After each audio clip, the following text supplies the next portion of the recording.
नाजरीन, पाकिस्तान और इंडिया का मैच होने जा रहा है 14 सितंबर को।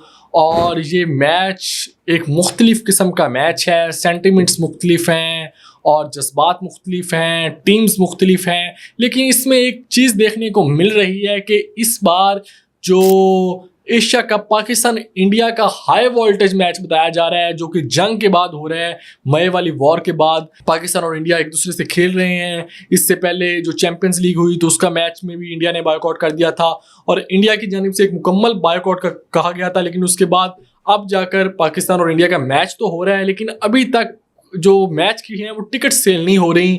इसकी क्या वजह है? हालांकि पाकिस्तान और इंडिया का मैच हो तो किसी भी सिचुएशन में हो, एमसीजी की 1 लाख टिकट 5 मिनट में बिकी थी, अहमदाबाद की 1.5 लाख टिकट 30 मिनट में बिकी थी। फिर जो आपका कैंडी में हुआ था एशिया कप का मैच इंडिया के साथ, उसकी भी 3 से 4 घंटे में बिकी थी। यानी कि मैक्सिमम तो 2 से 3 घंटे, और अगर रिकॉर्ड बनाना हो तो एमसीजी में जिस तरह बिकी थी 5 मिनट के अंदर बिक गई थी। सिर्फ इससे पहले एक मैच हुआ था जो कोविड के दौरान हुआ था, मतलब कोविड से हम निकल रहे थे तो तब थोड़ा सा लोग इस पर सेफ्टी मेजर्स भी थी, तब टिकट्स नहीं बिकी थी। उसके बाद ये फर्स्ट टाइम हो रहा है कि टिकट्स नहीं मिल रही और इस मैच को इतना हाई वोल्टेज बताया जा रहा है क्योंकि सेंटिमेंट्स हाई हैं, दोनों नेशंस के प्लेयर्स के सेंटिमेंट्स हाई हैं। और जिस तरह हमने प्रेस कॉन्फ्रेंस में देखा कि सूर्या कुमार यादव और सलमान अली आगा मौजूद थे और सूर्या कुमार ने मुकम्मल कोशिश की कि किसी तरह से हाथ ना मिलाया जाए, लेकिन फिर उनको हाथ मिलाना पड़ा। पाकिस्तान के जो चेयरमैन क्रिकेट बोर्ड हैं मोहसिन नकवी साहब से भी और एसीसी के वो सदर भी हैं और सलमान अली आगा के साथ भी हाथ मिलाना पड़ा। लेकिन उसके बाद जो इंडिया में उनके खिलाफ एक प्रोपोगंडा स्टार्ट हुआ और उन्होंने अपने ही कप्तान को गद्दार कह दिया। हाथ मिलाने, अब जब मैच खेल रहे हो तो हाथ मिला लिया तो कौन सी बड़ी बात है, और उन्होंने गद्दार डिक्लेयर करना शुरू कर दिया। इस सब के बावजूद, इतनी हाइप, इतने सेंटिमेंट्स के बावजूद टिकट्स अभी तक क्यों नहीं बिक रही? 2-3 आर्गूमेंट्स आ रहे हैं। एक तो ये कहा जा रहा है कि जो इंडियन फैंस हैं वो मैच का बायकॉट कर रहे हैं। बायकॉट क्यों कर रहे हैं? क्योंकि पाकिस्तान ने उनको जंग में बहुत बुरी तरह जलील किया हुआ है और उस जलालत से वो बचना चाहती हैं मैच बायकॉट करके, क्योंकि उन्होंने पाकिस्तान का बायकॉट करना है, पाकिस्तान के साथ क्रिकेट का बायकॉट करना है। चाइना उन्होंने चले जाना है, चाइना के एससीओ समिट में भी शिरकत करनी है, चाइनीज ब्लॉक में भी आना है, जिनके त्यारे और जिनके मिजल्स पाकिस्तान ने इस्तेमाल किए थे और जिनकी पूरी डिप्लोमेटिकल सपोर्ट हासिल थी। टर्की के साथ भी उन्होंने ये करना है। टर्की का कहा था कि हम मुकम्मल बायकॉट कर रहे हैं। क्यों? टर्की ने पाकिस्तान की सपोर्ट की। टर्की दोगला है, गद्दार है। अब दोबारा टर्की के मुतालिक उनकी पॉलिसीज चेंज हो रही हैं, वो बायकॉट भी ख़त्म हो गया, वो जो ट्रेड वॉल्यूम था वो दोबारा से स्टार्ट हो गया और सब कुछ दोबारा से स्टार्ट हो चुका है। लेकिन मैच में उनको वो देशभक्ति याद आ जाती है कि नहीं नहीं नहीं नहीं, वो पाकिस्तान ने हम पर हमला किया था तो हम पाकिस्तान के साथ खेल नहीं सकते। दूसरी जो आर्गूमेंट दिया जा रहा है वो ये लिया जा रहा है कि इस मैच में जो प्लेयर्स हैं, प्लेयर्स बहुत ज़्यादा इन्फ्लुएंस करते हैं व्यूवरशिप लेने में और लोगों को बुलाने में। और ये इंडिया बड़े अरसे के बाद, तकरीबन 12 से 13 साल के बाद कोई ऐसा टूर्नामेंट खेल रहा है जिसमें विराट कोहली नहीं है, रोहित शर्मा नहीं है और कोई मेगा स्टार नहीं है। अगरचे बुमराह हैं लेकिन वो वाला क्रेज़ नहीं है जो रोहित शर्मा और विराट कोहली का होता था। माजी में जब सचिन तेंदुलकर खेलते थे तो उनके साथ प्लेयर इमर्ज हो रहे थे। विराट कोहली आ गए थे, रोहित शर्मा थे, एम एस धोनी थे, उनको लोग देखना चाहते थे। फिर एम एस धोनी रिटायर हुए तो रोहित और विराट ने लंबे अरसे तक जो फैंस हैं उनको मोबिलाइज किया।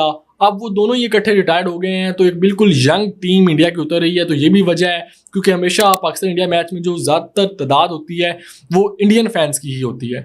तो ये वजह भी बताई जा रही है कि विराट और रोहित की वजह से नहीं हो रहे। और कुछ लोग, विक्रांत गुप्ता ने भी ये स्टेटमेंट दी कि पाकिस्तान में भी बड़े प्लेयर नहीं खेल रहे। बाबर आजम, आप बैटिंग से इत्तेफाक करें या ना करें, लेकिन बाबर आजम को लोग देखने तो आते हैं। फिर वो फैसलाबाद हो या फिर पेशावर का स्टेडियम हो, लोग तो आते हैं बाबर आजम को देखने, वो रन्स करे या ना करे। हमने पीएसएल में जिस दिन स्टेडियम भरवाना होता था उस दिन पेशावर का मैच ही होता था। पेशावर के मैच में पूरा स्टेडियम येलो होता था।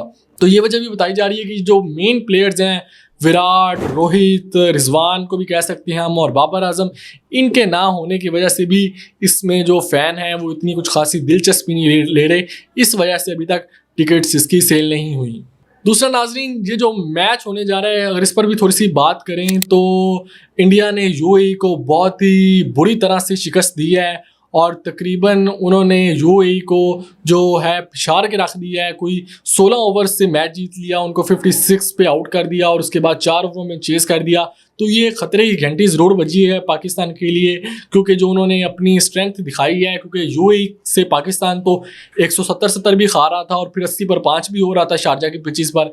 तो वही कंडीशंस हैं, वही टीम थी। तो कल यूएई को कुछ समझ ही नहीं आ रही थी कि बॉल आ कहाँ से रही है, बॉल जा कहाँ से रही है। और फिर जिस तरह की उन्होंने ओपनिंग की, खैर वो तो रन ही कम थे, तो उन्होंने यही करना था, 3-4 ओवरों में चेस करके ख़त्म करना था। लेकिन ये एक पाकिस्तान जो अपर नोट पे आया था ट्राई जीतने के बाद, लेकिन ये अब एक खतरा महसूस हो रहा है पाकिस्तान के लिए। हमारी यंग टीम है, सिर्फ उनकी यंग टीम भी मिक्सअप विद एक्सपीरियंस है, क्योंकि उनके पास संजू सैमसन का बहुत एक्सपीरियंस है। शुभम गिल भी अब तो एक्सपीरियंस प्लेयर बन चुके हैं, 19 का खेल रहे हैं, अब 6 साल हो गए हैं। उसके साथ साथ उनका जो बॉलिंग में कुलदीप यादव, वरुण और जसप्रीत बुमराह, अक्षर पटेल, ये सब बहुत ज़्यादा टैलेंटेड और बहुत ज़्यादा एक्सपीरियंस प्लेयर हैं, T20 के भी और आईपीएल के भी।